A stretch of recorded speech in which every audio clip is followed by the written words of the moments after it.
Is brought to you by Telecel, connecting energies. My name is Forstina. Safo, please stay for details.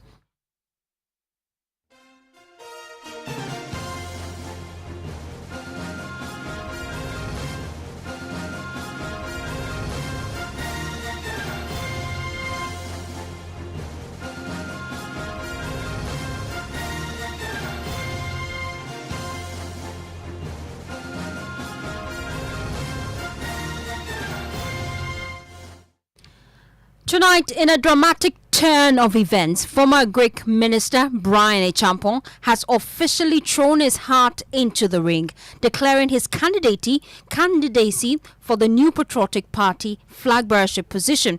Seeking divine guidance, Bryan Acheampong visited the Presbyterian Church, praying for wisdom and favor as he embarks on his ambitious journey to lead the party in the 2028 election. With his declaration, Bryan Acheampong sets the stage for a fierce battle for the party's leadership. His campaign promises to be a force to reckon with as he leverages his experience as a former minister and his deep understanding of the party. Well, this move comes barely 24 hours after the former president, Vice President Dr. Mahmoud Bawumia, rallied over 200 MMDCs in a major push for the same flagbearership slot, setting the stage for a heated contest within the MPP as other aspirants have also intensified their campaign across the country.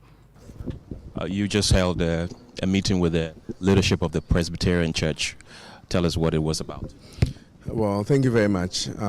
I am a product of the church, a servant of the church. A month ago, I set up an exploratory committee. A week ago, they brought me their report. We've reviewed the report. Largely aligns with what I set out to do. There were a few things that I also have to align with the party and then with the aspirations of the country. But that said, the important point is that the conclusion of the report suggested that there was a need to have a different candidate that can galvanize the party, unite the party for victory. There was also a need for that candidate to be able to demonstrate and give a hope to the young people of this country that through their vision, they're able to create jobs for the youth of the country, provide security, and revamp the infrastructure of this country. And so, with that said, a decision has been made that I will contest when the party opens nominations.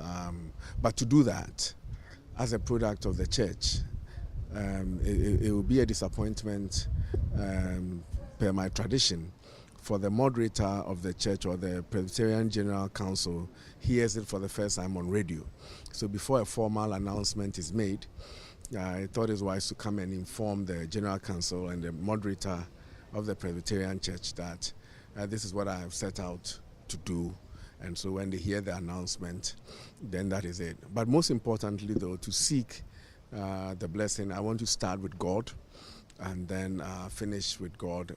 The journey, I'm a politician. We know how treacherous the political journey can be, and God is a requirement for a journey like this and a requirement for life. And therefore, I needed to see the church and seek their blessing and prayer and continuous prayer whilst I start and embark on this journey. Bryan Acheampong said his exploratory committee, which he set up weeks ago to deliberate on whether or not he should contest for the flagbearership race, has come back with good feedback. To contest. What they did was make suggestions of what the party was looking for and what Ghanaians are aspiring in a leader. And I think I fit the bill. And I also asked them to look at the aspirations of the party and the Ghanaian people. And it's something that I've weighed myself and I feel that I will be able to do. And it is for that reason that I want to step in and contest. Thank you. Thank you. Well, Let me take you now to Kumasi, where the former Education Minister, Dr. Yao Osei Educhum, has been meeting with traders in Kumasi as he has also declared his bid for the flag bearership race. Nana Yaojima has more in this report. The declaration by Dr. Yao Osei Educhum has received widespread commendation, with the market women being the latest to solicit support for the lawmaker. At a press conference, the traders gave various reasons for their choice, with the performance as Education Minister taking center stage. Obaba Deputy Education Minister, you who the modern man obo. It did not show enough from Utieti for Anom say Papa Oye substantive minister in Kaye. We all saw his performance as a deputy education minister. Many clamored for him to be made a minister, and it came through. He placed emphasis on STEM, and his knowledge in education is unparalleled. Because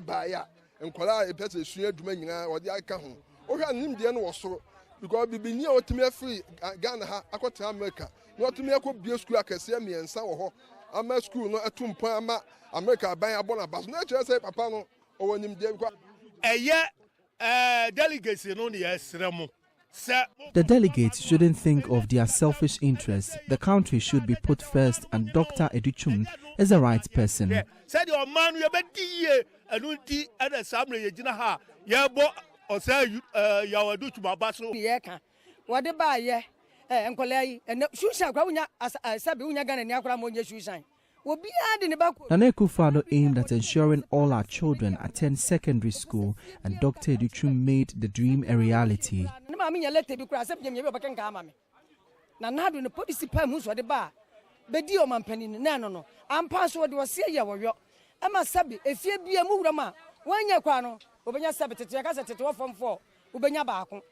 Dr. Educhum assumed the role of Education Minister in the previous NPP government's second term, overseeing the program when students' population had increased. Under his watch as Minister, technical and vocational education and training became an area of interest for the government. In the period, some innovations were implemented to revamp the TVET sector, including the introduction of various career pathways such as pre-engineering courses for non-science students. Already, the NPP presidential candidate for the 2024 general election, Dr. Mahamudu Bawumia, who served as vice president under Akufo-Addo administration, is in the race to be re-elected. Other personalities like Kennedy Acheampong and Bryan Acheampong have declared intentions to contest. For Joy News, Nana Yaojima, Kumasi. Well, let's broaden the conversation here on Top Story. I have with me Andy Apiakubi, his spokesperson for Bryan Acheampong. We appreciate your time here on Top Story. Well, indeed, you're ready. You gave us a 10-day timeline yesterday to officially declare your flag bearership bid, but then it has come earlier. What exactly sets Bryan Acheampong apart from Dr. Bawumia and Kennedy Acheampong, as well as Educhum? Thank you very much, and have a very good evening. I'm not seeking to compare my candidate, Dr. Bryan Acheampong, with any of the contestants, but I speak to amplify his strength in this competition without more. Dr.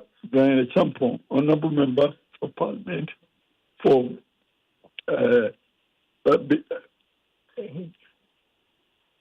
BTP in the Eastern region, has been a Member of Parliament for 4 terms now. This is the 4th term in Parliament. He has a lot of experience in the politics of Parliament. And indeed, before he even entered into Parliament, he has served the party as the Chief of Staff to our then Chairman, Honorable Jake Obi-Sibi-Lamptey, of blessed memory. We all know his contribution to party organization during those moments. And indeed, he ever contested the Suhum constituency ticket on about 2 or 3 occasions before his selection as a Member of Parliament from Abitifi constituency. So it is common knowledge that his experience in politics knows no bounds. Before then, Honorable Dr. Bryan Acheampong in academia has done so well. He holds a double master's degree, one in IT, and now even pursuing a call into the legal fraternity. He has a rich CV based on what you're telling me, but then experience, you say, is what he has. Is experience really enough to win the heart of delegates, especially because we know that politics is a game of numbers? What exactly is setting him apart? What's the current level of support he has within the MPP? No, his presence in the MPP is phenomenal. And I told you where he started from in party organization and where he has ended. And indeed, in our present parliament, he is one of the stalwarts in our caucus, because he is a very senior member of the minority caucus. So his experience is enormous. And having worked in the party over the years, he is very well known as a member of the party, very well known across the country. And indeed, he is one of the major financiers of our party, even from the 2000s through up to this now present time. So he is very well known in the party, except that he has not contested for the position of a presidential candidate in the past. But his presence is well acknowledged. And indeed, now that he has even announced his candidature, we will see that his popularity will grow astronomically from now. Even before he made this declaration, the recent polls suggested that he was second in the row, and that having announced his candidature, we expect that we are targeting to be first within the first 2 months. So, yes, he has never contested as a parliamentary presidential candidate, but he is very well known in Ghana, in our party. In fact, he is the one who will be capable of bringing factions within the party together as one family for him to lead and prosecute our agenda for victory in 2028. You will acknowledge the fact that there is a lot of factionalism in our party right now. He is a man who is not a member of any of the factions. He is a member who stands in the middle and wants to bring everybody home. And he is the one capable of doing that without any difficulties at all. And again, having financed the party over a long period of time, he has supported many of our members of parliament to secure victory. Indeed, I am one of such beneficiaries in the last primaries. And indeed, most of the members of parliament even now have benefited from Honorable Bryan Acheampong's kindness. So it stands to reason that he's trying to solicit loyalty from such members he has ever supported. It won't be too difficult for him to do. So don't worry at all. Just give us 1 month and maybe a second month, and let's see the status of Dr. Bryan Acheampong in the presidential race. You say his message is very well acknowledged. If you allow me come in at this point, you say his message is very well acknowledged. And that brings me to my next question. What is Bryan's core message that would distinguish him from other competitors? He preaches unity. He preaches unity. All parties come together for us to prosecute the party's agenda of winning power come 2028. Number one. He preaches discipline in public space, public office, in the party, and in the country. He is one person who has tried his hand as an entrepreneur and has imbibed in workers a sense of discipline, the sense of working together, the sense of seeking the interest of companies that he belongs. And this is the qualification that he carries across to the governance arrangements and also to the people of Ghana, so that in Bryan's vision, we will have a Ghana that has imbibed the culture of discipline. Bryan comes to us as somebody who supports infrastructure development. If you go to his home constituency, there are so many things he's done for them that most of us as members of parliament could never have done and will never be able to do. But he, as a person, as a member of parliament, has carried the whole constituency on his shoulders and has supported infrastructure development in his constituency. That is not to say that he is only a constituency-based person. In recent times, you have heard him go to Kantamantu to offer huge support to the people of Kantamantu who suffered the fire outbreak and destroying most of their 7 places. He is even now, as I speak, constructing drainage systems within Kantamantu. So he's generous, but is generosity enough to win elections? Let's go into the details of the exploratory committee set up by Bryan's team and some of the key findings.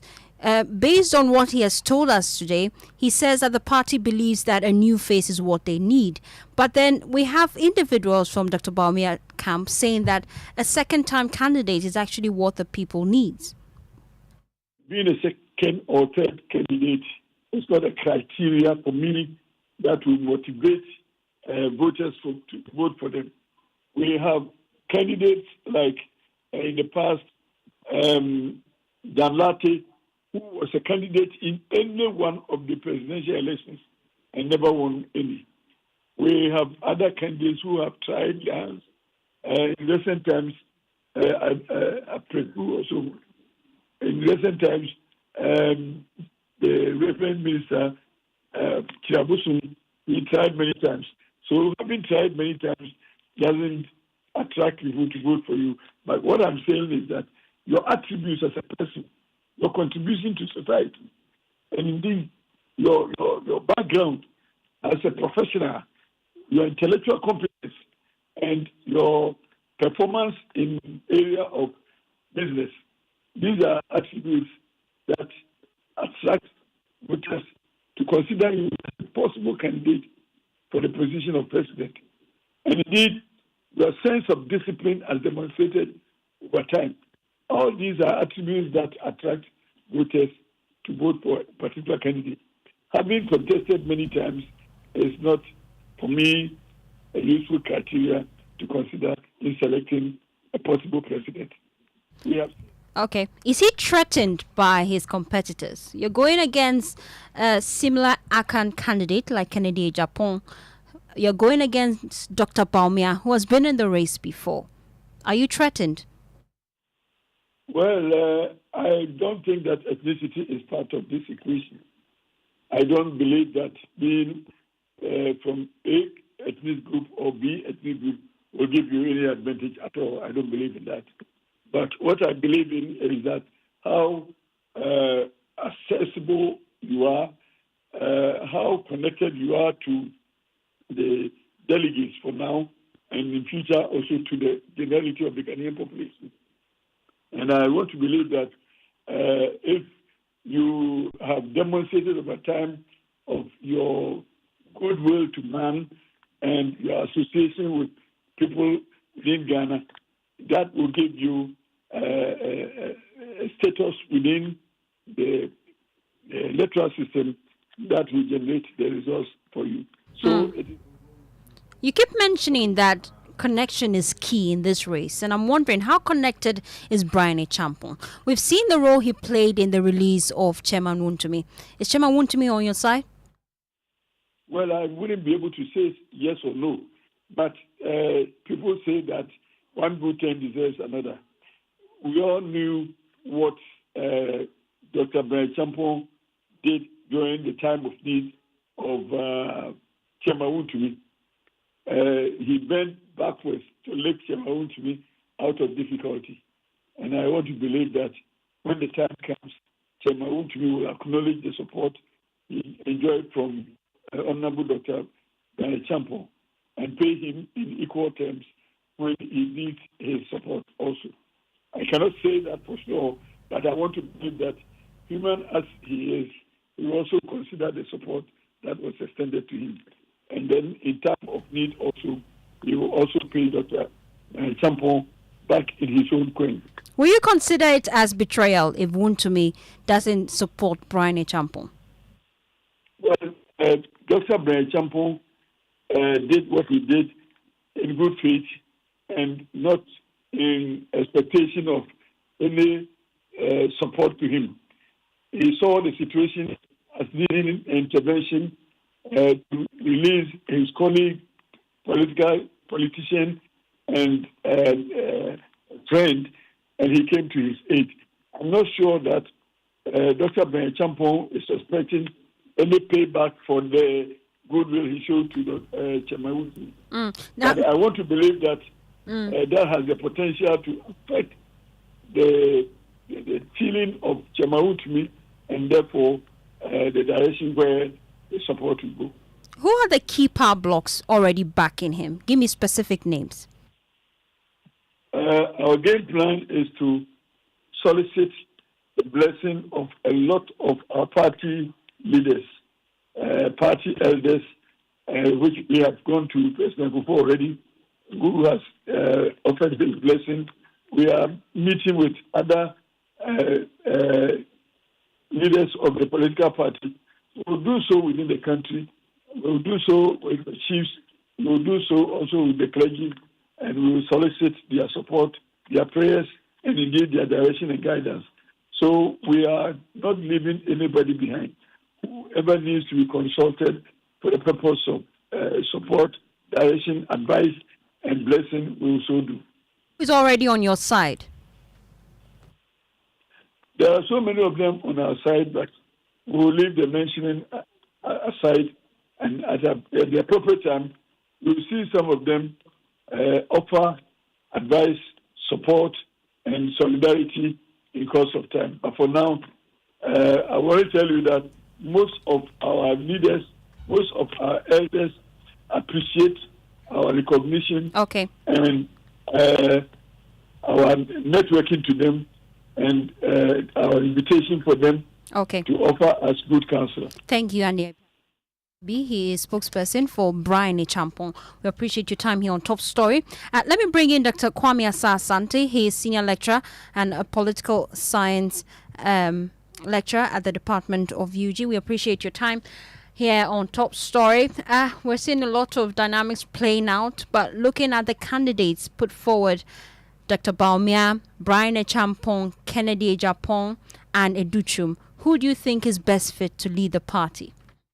Very difficult question. I'm not sure I'll be able to answer because for you to speak with certainty, you need to hold the ground and pick data and then work out the arithmetic to be able to arrive at something. Having said this, I know from where I said that I can also glean some information and make some deductions that will also enliven the conversation. If you look at the people that you've mentioned as contestants, there's no doubt that they are, the tall leaders among the leaders of the party who have what it takes to lead the party. But in such context, you need certain advantage if you want to really cross the finish line.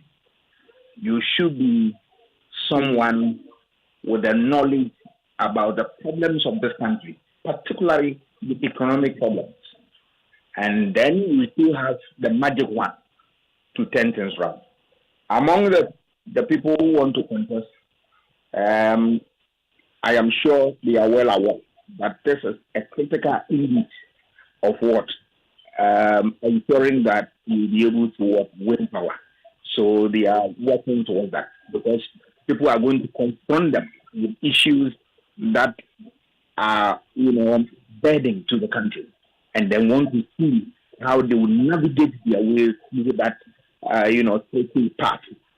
I have no doubt in my mind that it's going to be very interesting. The records will come to play. Taxes will be also employed. Of course, resources need to be deployed and used effectively. Strategy is going toward separate the chaps from the real issues, and of course, messages that will resonate with the electorate will become the key in changing the dynamic. Whoever will be able to manipulate all these things at the end of the day will be crowned victorious. And then we just got details from the key findings that the exploratory committee set up by Bryan Acheampong came up with. And according to them, they found out that the NPP grassroots, they are pushing for a fresh face. But then we've heard from the camp of Dr. Bawumia make the argument that it's easier to sell a candidate who has already tested the waters.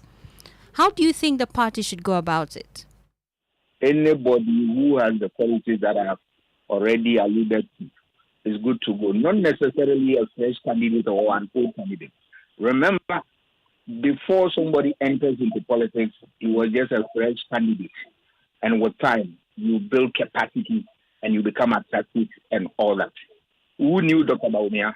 He entered one day. And so was, President Kufuor, Nana Akufo-Addo, and the rest of them. Those historical accounts serve as a pivot, but they actually they are not the variables that change the dynamic of the game. So I will want people to put less emphasis on that. You can be an old guy who have contested many times and you are well known. But if you are incompetent, you are incompetent. If you don't have the support of the people, you don't have them. If you don't have your finger on the problems of the country and you don't have solution, I'm afraid it doesn't matter how many times you have contested, it will amount to nothing. What the people want is somebody with the knowledge, with the understanding of the economy and how it works. Not any propagandist type of position that you want to play on that. We want people who are the real men and who understand the real issue confronting the country. And they have what it takes to be able to change our fortunes for us. We appreciate your time. Dr. Kwame Asante, Senior Lecturer, Political Science Department of the University of Ghana. And that's how we wrap up Top Story. My name is Forstina. Safo. Up next is Newsnight.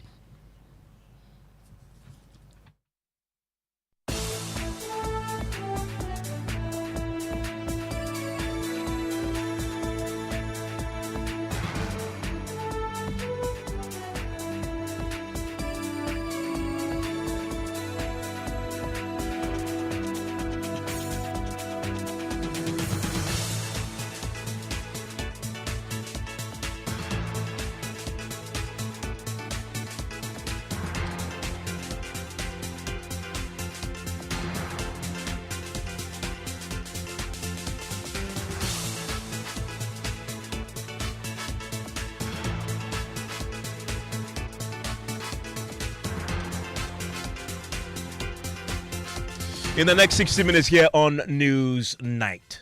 Think before you post. U.S. Embassy warns visa applicants about social media risk, saying it may impact your approval. We still have challenges when it comes to procurement of liquid fuel. So the law has not been repealed. The 1 cedi. Obviously, we want to make sure that the person who is coming to the United States is going to obey the terms of the visa for which they are eligible. And we also want to make sure there's nothing in their background like a criminal history or something like that. The warning is sparking concerns about the boundaries of freedom of speech and expression. We'll examine these concerns. Also tonight, government admits it is struggling to procure enough liquid fuel just weeks after suspending the controversial 1 Ghana cedi levy that was intended to help stabilize supply. We still have challenges when it comes to procurement of liquid fuel. So the law has not been repealed. The 1 cedi addition is still on our books, and that the implementation, the effective date for implementation will happen when government deems it fit. We'll hear from the drivers' union, which, despite the understanding why the levy was introduced, is hoping it won't be reactivated now that global crude prices are beginning to fall. Oh, yes, of course. We are going to pay for, so definitely. So who wouldn't want to keep his money? If it is being introduced, definitely we are going to pay for. In business, IC Research predicts a sharp decline in June 2025 inflation to 16% from the current 18.4%. We have details in 30 minutes. And parts of Accra Sports Stadium remain closed months after planned repair works over lack of funds, according to the Director General of the National Sports Authority. Also in the bulletin later, I will tell you the story of a 10-year-old who serves as a bridge between her hearing-impaired parents and the hearing world. Almost the whole family is deaf. So, and when my mother gave birth to me, my father's family asked my father and my mother that can I speak. Because of that, my mother became worried, and so she took me to the hospital. And then the doctor said I'm not deaf. All that plus your views and comments here on Newsnight 05511119997. Details after this. Money day, big money day, where too much money day. Telecel too much money promo drop. If you dial *500#, then join them for the Telecel too much money promo inside. You will win 100 Ghana cedis cash for the daily draws, 20,000 Ghana cedis for the weekly draws, then 1.2 million Ghana cedis for the grand draw inside. That be 1.2 million Ghana cedis. You for just reload airtime, then get points where we make you win. Make you dial *500# or go the Telecel Play up top. Then book inside riders give the Telecel too much money promo. Terms and conditions apply. Telecel, connecting energies. This promo will be NLA where they regulate them for the Caritas Lottery platform top. Couldn't sleep at night. Mosquitoes will be whining my ears, bugging me all night long. Till I got a remedy. Now I'll be spraying them away with holy insecticide spray. I go spray them away with holy insecticide spray. When I sleep, me da with holy insecticide spray. Holy mosquito coil, holy multi-purpose insecticide spray. Ghana Kron Kron. For bulk purchase, call 0302 681582. This advert is FDA approved. University of the Free State, Bloemfontein visits Accra, Ghana. Explore world-class degrees, exciting student life, scholarships, and opportunities to study at one of Africa's top research-led institutions. Visit the University of Free State's mini undergrad and postgrad open day at the Pelican Hotel, Cantonment Road, Accra, Ghana, on the 25th and 26th of June from 9 a.m. to 7 p.m. See you there. World number one Bryan Acheampong LED TV and home appliances got mega up to 5,000 cedis price drop at all Electromat showrooms. First time to shop higher air conditioner, LED TV, refrigerators, washing machine, chest freezer, range of appliances at unbeatable prices on every purchase. Exclusively at showrooms. Rush now while stock lasts. Check our website and social media pages for more details. Electromat, your world of electronics. And you are still live here on Newsnight. And the U.S. Embassy is putting visa applicants on notice. Be careful what you post online. Your social media posts could put your U.S. visa approval at risk. As part of its enhanced vetting procedures, the U.S. Embassy will now screen social media accounts of visa applicants. The Consul General warns that inappropriate or suspicious content could jeopardize your U.S. visa approval. The move follows revised guidelines introduced under the Trump administration, particularly targeting student visa applicants to address concerns around application fraud, the use of visa fixers, and transparency in the screening process. Now, applicants are now required to set their social media accounts to public, allowing consular officers full access to review posts, comments, and shared content as part of routine background checks. Now, listening to the consular officer of the U.S. Embassy in Ghana, Mr. Elliot Fettig. We are engaged in enhanced vetting of the social media and online presence of all student visa applicants. And that's why we are telling student visa applicants that they must set their social media profiles to public. I mean, I'm just curious, why do you want to scan their social media handles? Why do you want to know what they've been posting on social media? Whenever we consider a person's eligibility for a visa, we look at the entire picture. We look at what they present to us, but we also look online. And sometimes there's information there that is important for our decision. And that is this change, this process is simply a way of enhancing our ability to see whether or not an applicant qualifies for the visa and whether to make sure that there is nothing in their background that would prohibit them from entering the United States. And that would lead me to what could be in their background that could be found on social media that could prohibit them from entering the United States. There's a lot of, as I said, there's a lot of things we consider. Obviously, we want to make sure that the person who is coming to the United States is going to obey the terms of the visa for which they are eligible. And we also want to make sure there's nothing in their background, like a criminal history or something like that, that would impact their eligibility for a visa. As I said, I know that the vast majority of Ghanaians are interested in traveling to the United States and want to peacefully obey the law and obey our rules. These social media vetting is not aimed at them. This is aimed at a certain minority who do not follow the rules or otherwise are not eligible for a visa.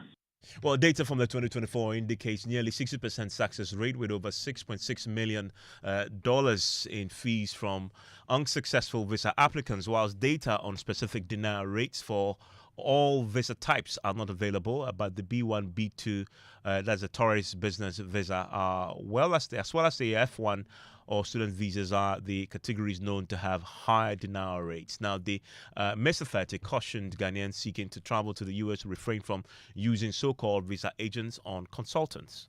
The visa application process is something that you can do by yourself. It is outlined how to do it on our website, and there are also on the website phone numbers and email addresses that you can use if you run into difficulties. But what I would say in particular to look out for is visa fixers or visa brokers who claim that they have some sort of influence over the process, and they demand thousands of dollars, and they say they can guarantee you the visa where they know someone on the inside. Let me be clear. They are lying. They are ripping you off. And I cannot tell you how many sad stories we hear of people coming to us saying, I paid thousands of dollars and I didn't end up getting the visa. Or, I mean, there's even people who claim that you can just mail in your passport and get a visa without even having an interview, without going through the visa interview waiver process.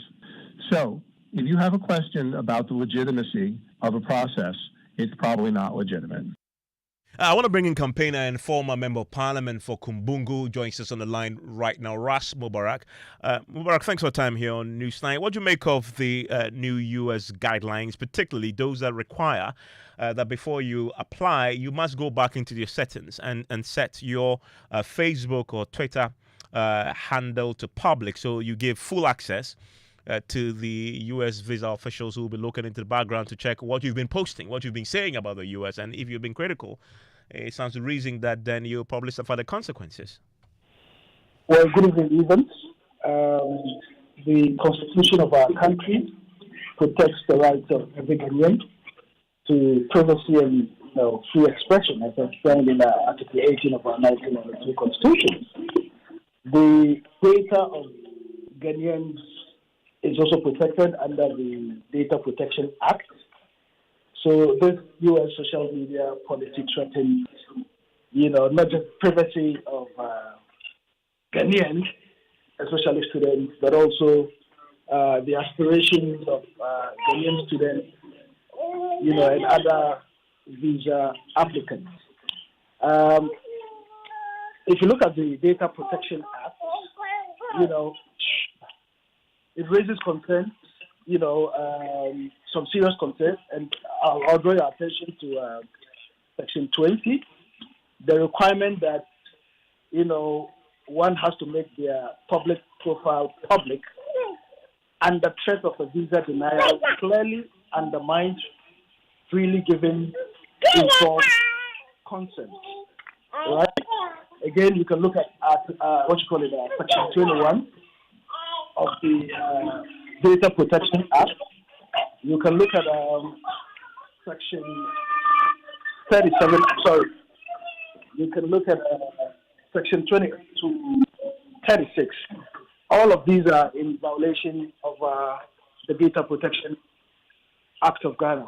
And even the interesting thing is that it's not just a criticism of the United States of America that could see you have your visa denied, but the criticism of Israel. When you say from the river to the, free Palestine from the river to the sea, that could be construed as anti-Semitism. And if you look at Trump's executive orders, I don't know whether you've seen that, the one relating to, making available your social media handle, especially Executive Order 14161 and 14188 issued by the Trump administration, which emphasized enhanced vetting to prevent hostile foreign actors from entering the U.S. and to combat anti-Semitism. Obviously, if you burn U.S. effigies, if you burn a U.S. flag, they have every right to deny you from coming into their country. Yeah, but Ras Mubarak, a U.S. visa is not a right, it's a privilege, and you are seeking to enter another man's country. These are the rules. If you do not want to comply by those rules, it's simple. Do not apply for the visa. I think you're missing the point, Evans. There is data protection, and there is also free speech, as enshrined in our Constitution and enshrined in the U.S. Constitution. What they're doing with this, new immigration laws is to vaguely use it to target not just people who are critical of the United States of America, but people who have strong, opinion of Israel and what is happening in Israel.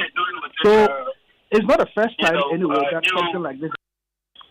And I remember vividly 5 years ago when I applied for the renewal of my U.S. visa, even as a sitting member of Parliament, I was told to submit my social media handle, which I did anyway, because I have absolutely nothing to hide. And I make no apologies about, the views I hold in respect to U.S. public policy, etc. But the fundamental point I'm making to you, Evans, is that we've got to protect people's right to free speech. Saying or being critical of a third country, which is not the United States of America, must not be construed as being hostile to the United States. This is all we're saying. And the thing is, people can use it arbitrarily.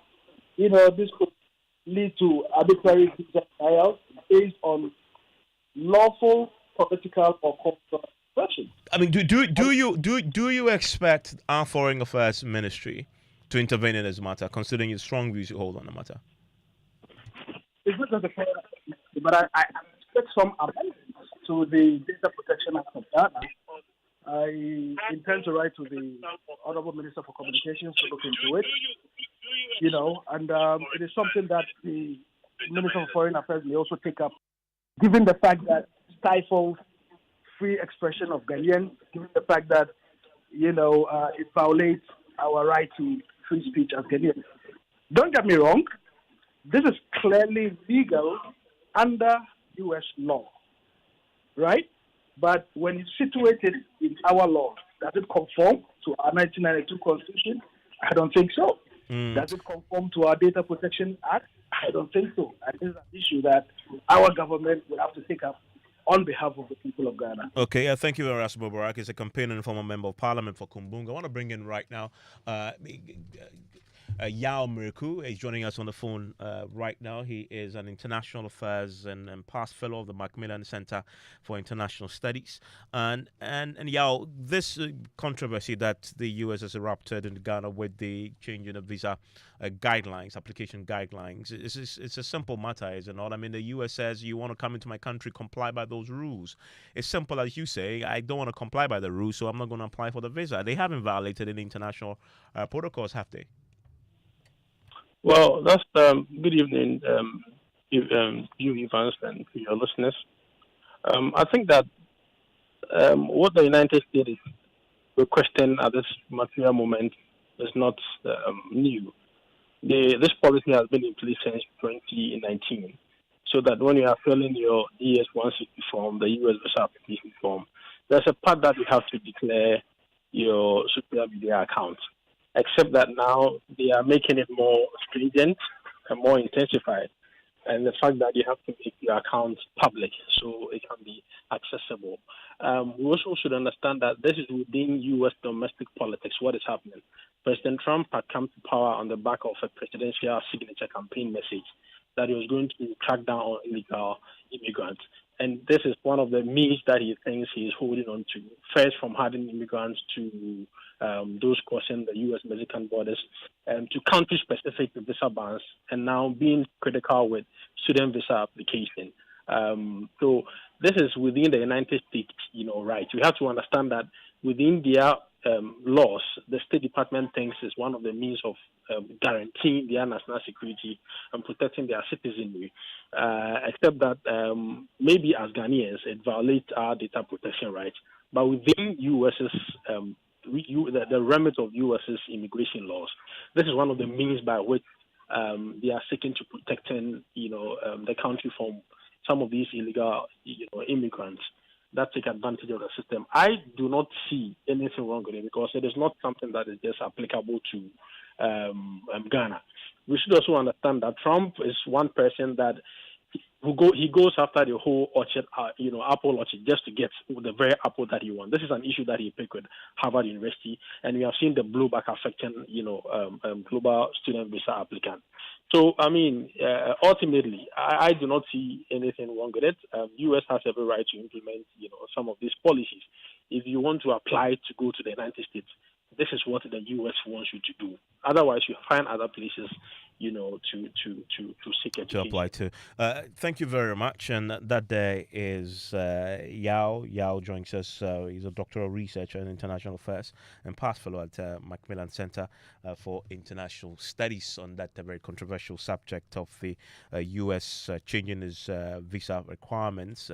Nana Yao Miriku. I want to take you to Parliament now, where there is a heated debate currently unfolding on the floor of Parliament. It surrounds the issue of the Appointments Committee's report on the vetting of President John Mahama's 7 Supreme Court nominees amid a fierce minority objection.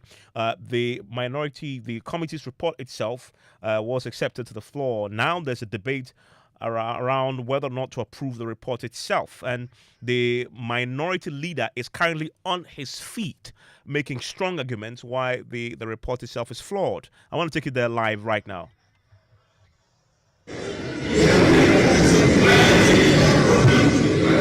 Mr. Speaker, I must remind our distinguished nominees of the solemn oath they took before expressing their views to the Appointment Committee. They swore to speak truthfully and honestly about their constitutional beliefs and judicial philosophy. The people of Ghana witnessed their categorical statement on Article 66, and they must not be seen changing these views of an appointment to the Supreme Court by the majority. Let me be absolutely clear.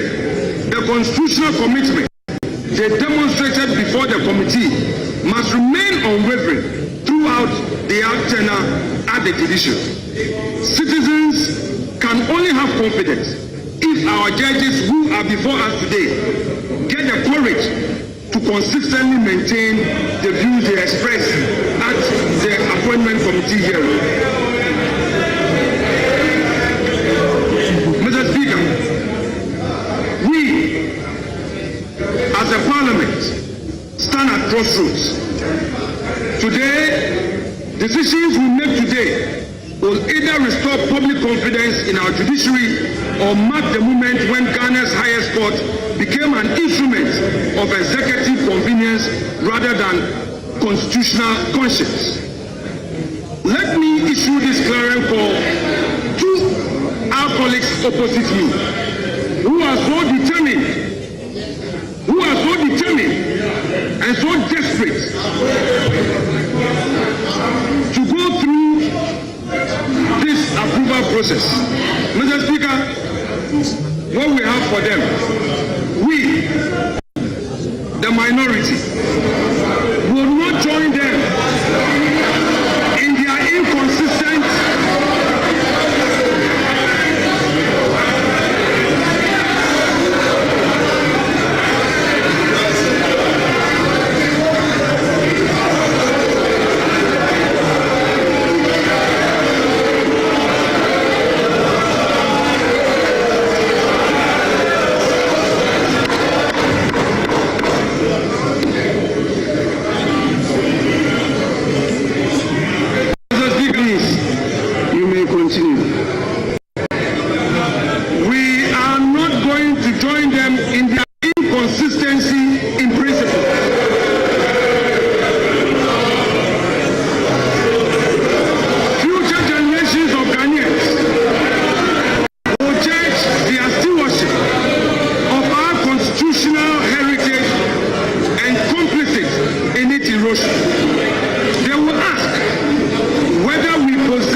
Chief Whip, quote, Mr. Speaker, I said, Mr. Speaker, if the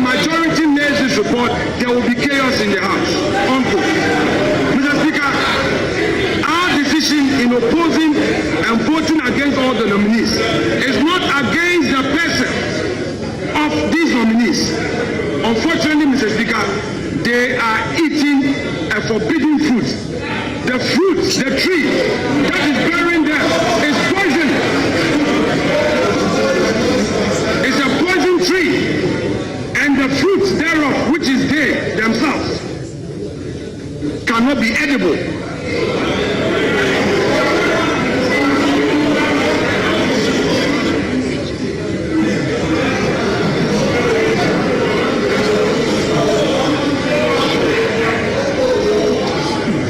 Honorable Minority Leader, may you now conclude.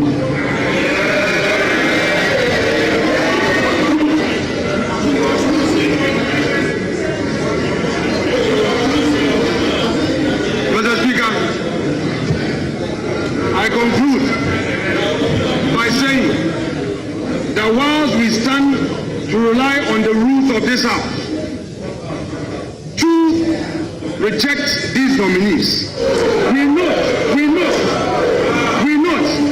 that even the majority with their 187 on this day that they want to push through have not been able to commandeer their numbers. They don't even have the numbers to take a decision. And Mr. Speaker, at the right time, an application will be made to challenge them that they don't have the 138 to take decision, and they cannot take decision on this matter today. I so submit, Mr. Speaker. Thank you very much.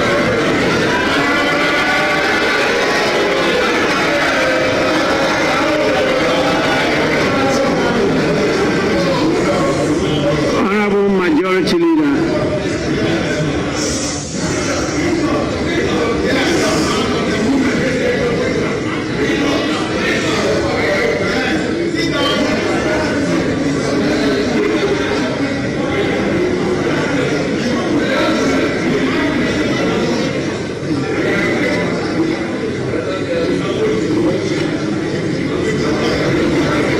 So you've just been listening to Alexander Afenyomarkin. He's a minority leader presenting the minority's position on the appointment of those 7 Supreme Court justices. He says his side is opposed to the approval, and this is reflected in the Appointments Committee's report. They will not vote for them to be approved. They are objecting to the approval, and he's laid out the reasons why they're doing so. As we speak right now, the majority leader is just about delivering their side's position on the matter. You can expect that they obviously in support of this. Alexander Afenyomarkin alleges that the majority side do not have the numbers today to take a decision on this particular subject. He's already dividing Parliament. My colleague James Aveji is with me on the line to give us some context to this. James, this has been dragging. In fact, even the question about whether to first receive the report from the committee was debated. It was a controversial subject. As we speak right now, we've now had the minority side on this particular subject. Is there any indication that they will still remain on the floor of Parliament, or they'll be walking out when the vote is put by the Speaker on the matter?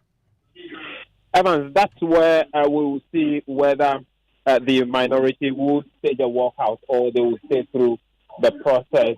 As we have just heard from him, the minority leader, they have stated their position. They have nothing to do with this report. As he read from the concluding part of the report there, all the members of the minority have voted against every single member of the 7 judges that have been vetted over the period. In fact, even before the vetting started, the indication we have been getting from all the time from the appointment has been that they are opposed to the appointment in the first place. But on the day of the vetting last week, Monday, they held a press conference addressed by Honorable Patrick Boama, who assured that they will go through the process, they will stay through and vet all the 7 judges. And so we saw that today's report would have captured the position of the minority that they also support the approval of these judges per the position and the indication they've given us throughout the vetting process, that they haven't staged a walkout at any point of the vetting process. You remember the clashes that happened between the minority leader as well as the chairman of the committee, but they stayed through. And so we were just expecting that today's report will capture that they have also supported the approval of all 7 judges before we are seeing what we're seeing today. And so we are waiting on that question to be put for us to see whether or not they would stay through or they will stage a walkout of the chamber before the approval process is finally completed. Indeed, and we are watching this unfold on the floor of Parliament. The Majority Leader is currently delivering his position on this particular matter. I believe after that vote will be put, and then we'll get clarity on the subject. But just before we take a break and return and get the very latest on this unfolding drama on the floor of Parliament, there was also a debate around whether or not the 1st of July should be a public holiday. How was that resolved? The Interior Minister wanted this considered under a certificate of urgency. Exactly, and that is what the minority opposed. The minority whip, Honorable Habib Idrisu, actually a second minority whip, Honorable Habib Idrisu, was the one who stood to his feet and indicated that, issues of public holidays needing be considered under certificate of urgency, and that the committee, even in the processing of that particular amendment bill, did not indicate whether it should be considered under certificate of urgency or not. And the Speaker, in his ruling,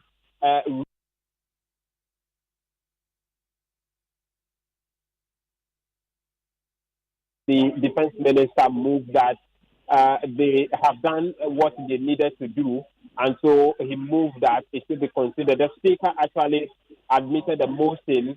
We are only waiting for this to be completed for them to move on to that and address the issue substantively to see whether or not they will also pass that before the close of proceedings today or not. So those are the 2 big issues on our hands as we proceed, Evans. So we still don't know yet if 1st of July will be a public holiday. It is still unclear until the bill is passed or rejected.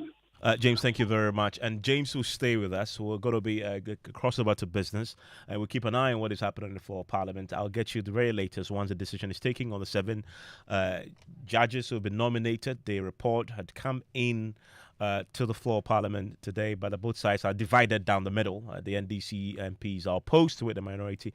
The NDC MPs are for it. The MPP MPs are opposed to it. The subject of whether or not the 1st of July should be a holiday is also up for debate tonight, and we'll get to some clarity here on News Night. And James is joining me right now with business. Right, Evans, coming up in business this evening, IC Research predicts a sharp decline in June 2025 inflation to 16% from the current 18.4%.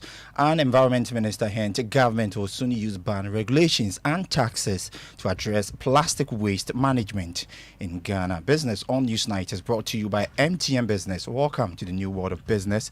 Kingdom Books and Stationery, your number one stop shop for all office essentials, Syntex tanks, and Pepsodent Herbal and Charcoal. It's your day off and you end up looking after the baby while your wife goes off to work. You realize you have no idea how to change a diaper, so you video call your wife. Hello, darling. Yeah, hello. Hello. Kojo, is everything all right? Everything is not all right. I'm not seeing Topo. How do I change a baby's diaper, please? Kojo. Okay, first, put the diaper. The video call freezes. While you wait for the internet to catch up, the baby sprouts a fountain and wets the diaper. As you are getting a new one, your wife comes back online. Kojo, no. But I have to go and get a new diaper. What must I do next? I beg, quick. Open the front of the diaper. It's the side that has...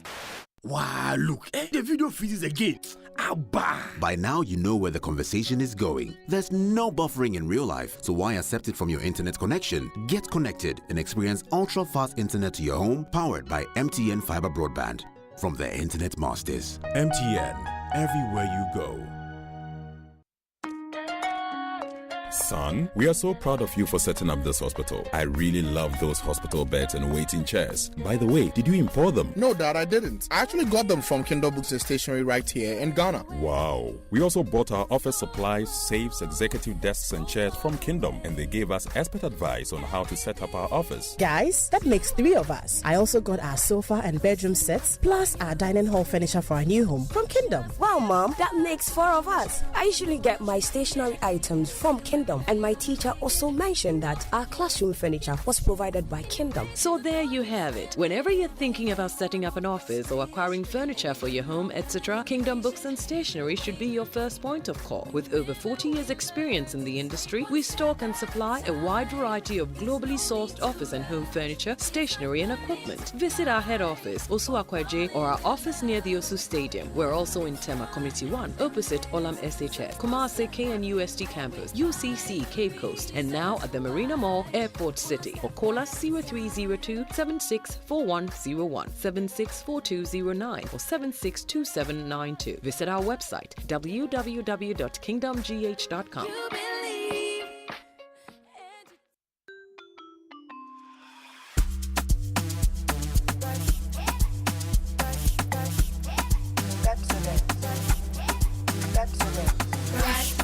Brush your teeth every day and night. Up and down and all around. Brush your teeth and bright. Brush your teeth. Brush with mom and dad. Underneath and in between. Brush the germs away. Pepsodent, cavity protection. For 10 times stronger. This advert is FDA approved. Hey, dear Niham Sa. And you stay soft concentrate fabric softener. I was such it move. You're sending this say, but you hear my tina watch it. New Yanets now watch it. No, be a baby, someone some demon in us say, dear Niham say. Fair quiet, yes, sim beer association Ontario. Uses stay soft and New Yanets now watch it. Nanny boss to tap from cry. A fabric softener. And yen near say, sir. Choose to stay soft. No who's so say, no. FDID a dreading crack to yatu.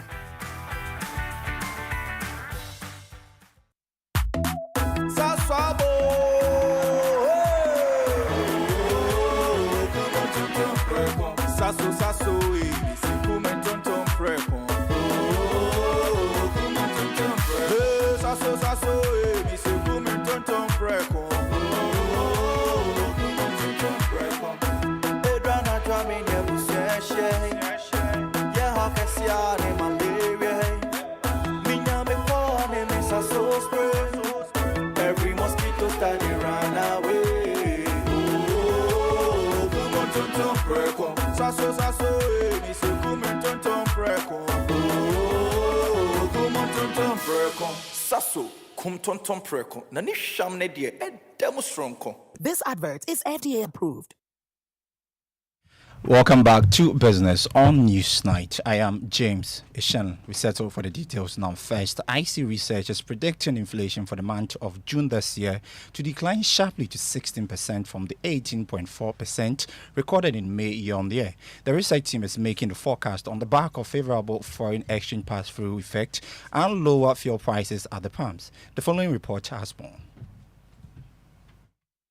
The June 2025 Consumer Price Index data window recorded a 29.5% month-on-month and 35.3% year-on-year appreciation of the Ghanaian cedi against the US dollar. This exerted downward pressure on prices of imported items with notable declines in petroleum prices and transport fares. IC Research is of the view that the announced 15% reduction in commercial transport fares will continue to restrain transport inflation with downside spillovers for other items.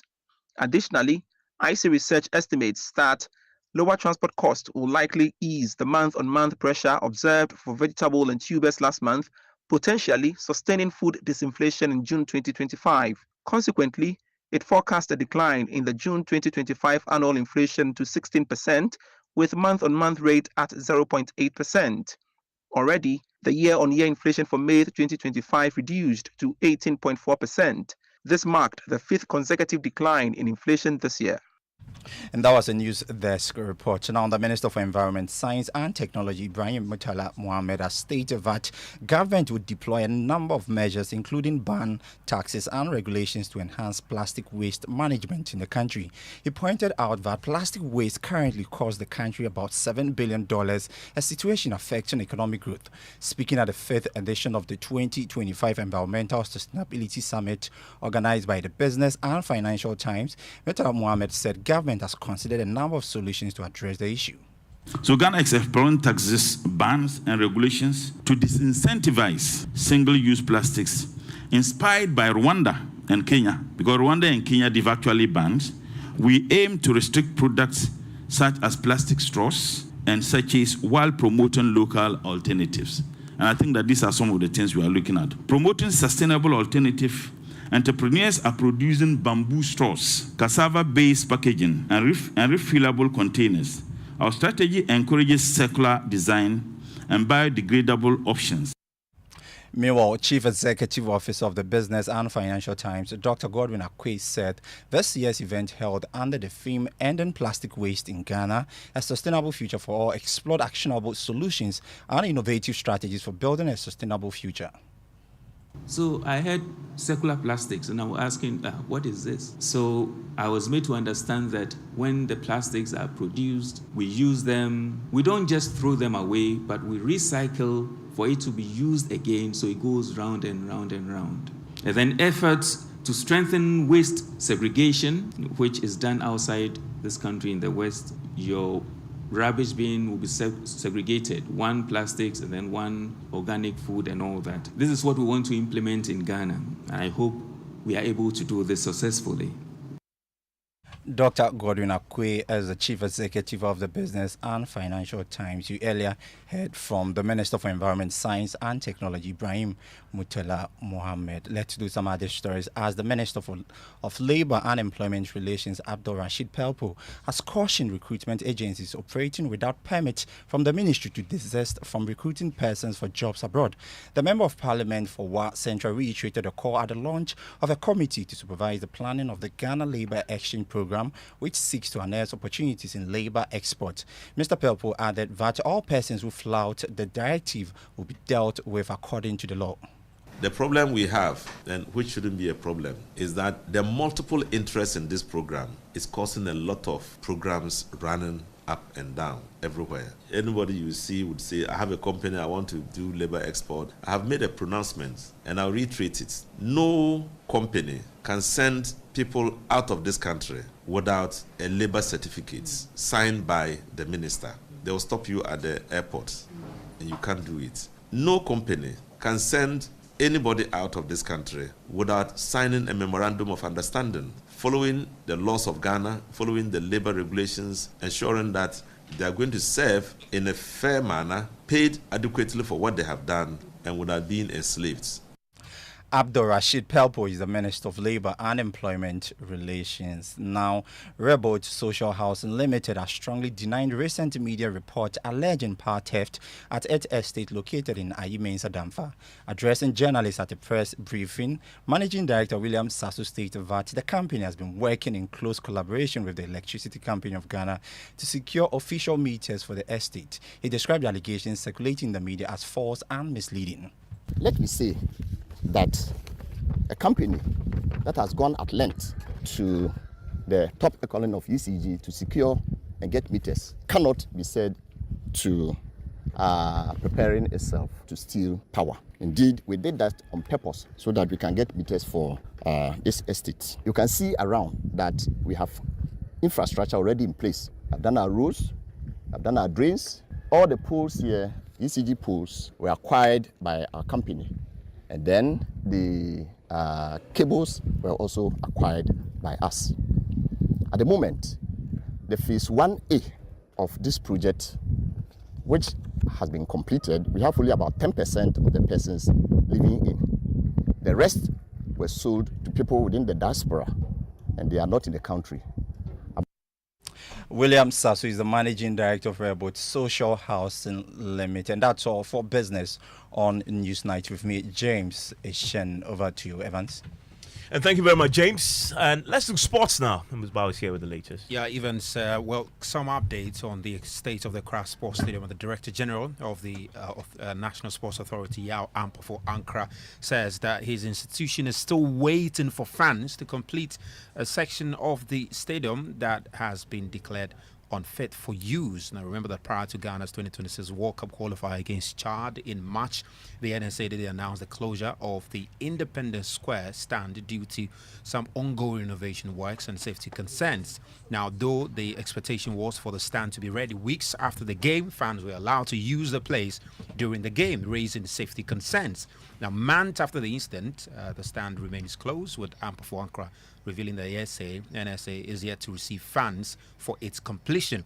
This latest development has raised questions as to whether the Black Stars will be able to use the stadium, which is expected to host their next World Cup qualifying games in September, and we're still waiting if they receive those funds. Now, even to tennis, because some over 500 tennis players and their coaches were trained over the weekend by a foundation, African 10 Foundation, which what they did was to bring former tennis professionals, Katrina Adams, who was also the former president of the United States Tennis Association, and former Olympian for the Bahamas, Roger Smith, was also brought into the country, and they trained a number of tennis players in the country.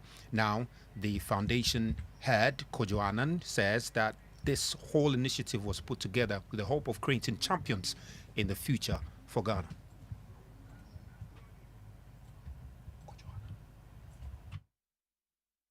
Part of their life, because sports teaches so many life skills for people anyway, whether it's discipline, dedication, teamwork, health and wellness, fitness.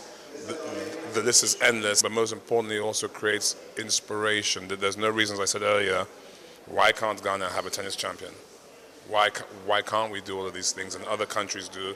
And also you have loads of kids that you see every day, whether they're playing football, tennis, any other sport, you see them every day for a reason.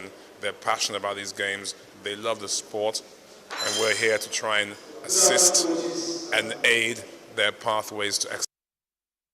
Joanna, the founder of African 10 Foundation, who put together that tennis clinic. Meanwhile, the development officer for the International Tennis Federation, Ahmed Amin, is urging government to invest in the sport and help some of these organizations in their bid to raise champions for the country. It needs a governmental support if we want to speak about the champion. And it's a lot of investment, but it all depends on the purpose of each project.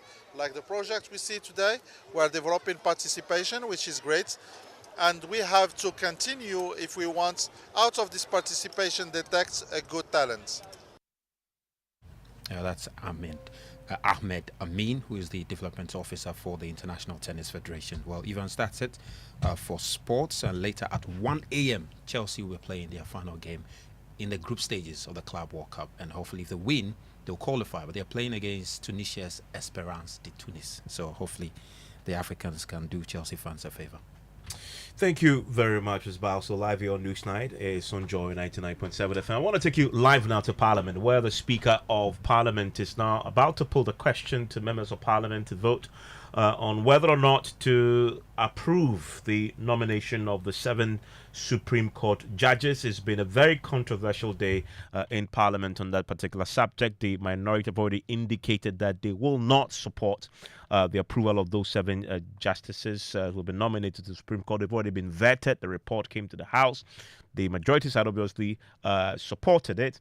Let's listen now to the Speaker of Parliament, Aban Babing, reading out the names of the judges and then just about to ask the MPs to cast your vote.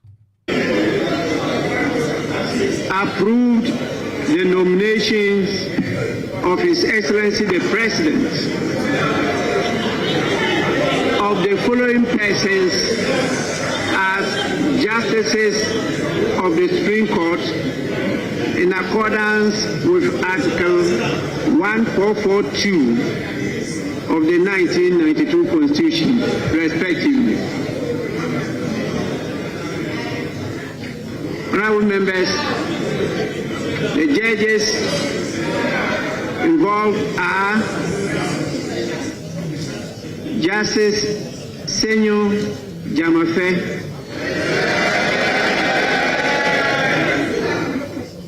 Justice Sir Dennis Dominic Ajayi, Justice Biel Simon Surbare, Justice Philip Bright Mensah, Justice Janapari Ajwa Batels Kuju,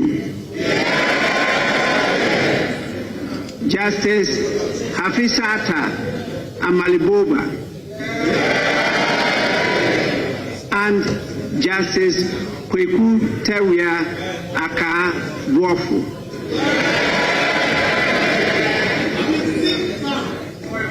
Honorable members,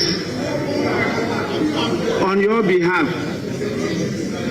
and on behalf of the Parliament of Ghana, I congratulate the 7 judges for the recognition, for the public hearing, and for the prior approval given by this House.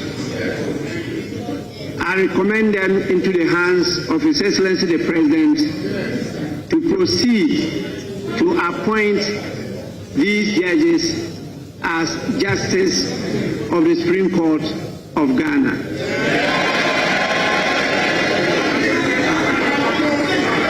Yes, Honorable Habib. Thank you, Mr. Speaker. Mr. Speaker, I struggled to catch your eye before you put the question. Mr. Speaker, and I want to draw your attention to Standing Order 139. And Mr. Speaker, I'm fortified by the Constitution in Article 104. And that there was the Speaker of Parliament indicating that that vote had already gone through and the majority side had won in approving the nominations of the 7 justices to the Supreme Court. James Aveji, my parliamentary correspondent, is with me on the line. And James, clarify for us, as it stands now, the nominations have now been approved, correct? Yes, Evan. All 7 justice nominees of President John Dramani Mahama has been approved now by Parliament. You just missed that briefly when the Speaker put the question and a larger portion of the House, shouted yeah, and the others, when he put the question as to those who opposed, there was some no, and then the Speaker ruled that the justices have been approved. You hear the minority whip raising, objecting, calling on the Speaker to do a head count, and that's what they are settling now. And so, as it stands, Evans, we can confirm that Justice Sanyo Jamafe, Justice Dennis Dominic J, Justice Pierre Simon Subari, Justice Philip Bright Mensah, Justice Dana Parry, Ajua Batas Kojo, and Justice Kapisata Amaliboba, as well as Justice Pekutewia Aka Buafo, have all been approved by Parliament as the next justices to be sent to the Supreme Court. The President, what we will be waiting now is to swear all 7 in, and they will assume their positions as justices of the Apex Court. Thank you very much. That James Abajide reporting live from Parliament. And tonight, government admits it is struggling to procure enough liquid fuel just weeks after suspending the controversial 1 cedi levy that was intended to help stabilize supply. Now, the levy, originally set to take effect from June 16, 2025, was halted by the Ghana Revenue Authority in the wake of the Iran-Israel conflict and mounting pressure from driver unions and oil marketing companies. With tensions now easing and world crude prices falling, government insists the opposition has been addressed and the policy may soon be reactivated. Listen to the spokesperson for the Energy Ministry, Richmond Roxy. Amendments that we had in ESLA is the law.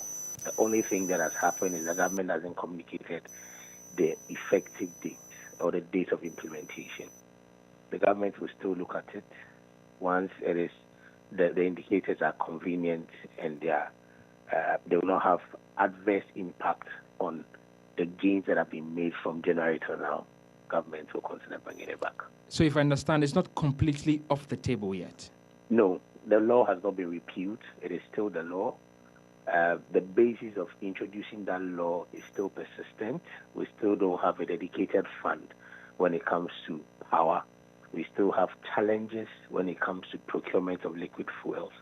So the law has not been repealed. The 1 cedi addition is still on our books, and that the implementation, the effective date for implementation will happen when government deems it fit. Well, the GPRTU, the Ghana Private Road Transport Union, once opposed to the One Ghana City Fuel Levy, now backs it after meetings with government. Listen to Abbas Imoro. He speaks for the GPRTU. We are free going about buying our fuel, but if it is being introduced, definitely we are going to pay for. Oh, yes, of course, we are going to pay for, so definitely. So who wouldn't want to keep his money? If you are going to spend some of your money and you are going to keep the whole money that you have, are they the same? They are not the same. But the reason behind it, that is going to save us from not getting into doomsday. That is why finally we all have to give up. And that is Abbas Imoro. He speaks for the GPRTU, and they now fully back the 1 cedi levy on fuel. Now, the Kingdom of Eswatini, one of the world's few remaining absolute monarchies, is known for its fascinating cultural traditions. Today, King Wanti III, who currently has 16 wives, chosen through customary practices from various Swazi clans and regions, arrived in Ghana for a state visit. A key cultural event linked to the monarchy is the annual Reed Dance, or Imlalanga, where thousands of unmarried young women gather to celebrate maidenhood, purity, and national pride, dressed in traditional attire. While many believe the king selects a new wife during the ceremony each year, Eswatini's High Commissioner to Ghana, His Excellency Laba Almon Mamba, clarified that the event is not intended for choosing a wife, but may be used to publicly unveil one who has already been selected through traditional royal processes. Presidential Affairs correspondent Maxwell Abagba has been following the king's visit and has been learning more about Eswatini's fascinating culture and traditions. Traditional music and cultural display take center stage at the forecourt of the Jubilee House as Ghana welcomes the King of Eswatini, formerly Swaziland, His Majesty King Mensah III. Seated on the dais are Vice President Professor Nana Jane Opoku-Agyeman, President John Mahama, King Mensah III, and one of his 16 wives. While many guests are drawn to the Queen's presence, His Excellency Malaba Almon Mamba, Eswatini's High Commissioner to Ghana and Ethiopia, offers a cultural insight. In Eswatini, tradition demands that one does not look at the Queen directly or meet her gaze. Queens, their bodies solely and only preserved for the sight of His Majesty. Yes, they do attend public events, public everything, like you have seen one today, but we don't have to directly look at the Queen. When you meet her, you take another way, you don't. Yes. No, you can't. Yes. Even if you have a message, it can be passed through female emissaries. The queens and the queens, for your own information, they come across all regions, across all communities. Each community has to have a representative through the spouse of the king. So everybody is represented. When they have something they want to pass through or convey to His Majesty, they use their daughter. The High Commissioner also draws parallels between Ghanaian and Swazi traditions, one of them being the famous Reed Dance, or Umhlanga. It is one of Eswatini's most revered cultural festivals, where thousands of unmarried young women gather from across the kingdom to honor the Queen Mother. Dressed in traditional attire, the women dance bare-chested, a scene that is similar to Ghana's own depot rites among the Krobo people. Though widely believed that the king chooses a wife at this ceremony each year, Ambassador Mamba clarifies that it is a popular myth, not a formal tradition. You see, His Majesty has been on throne since 1986, and he is there almost 40 years. It's 40 years next year. But the queens are less than 20. So that tells you that it's not true that every year he chooses. No, that's not true. And he does not choose the queen at the He does not choose there. When he used other means of acquiring a new member of the family. And during the Umhlanga dance, it's when officially the nation is informed, is unveiling of a new king's spouse.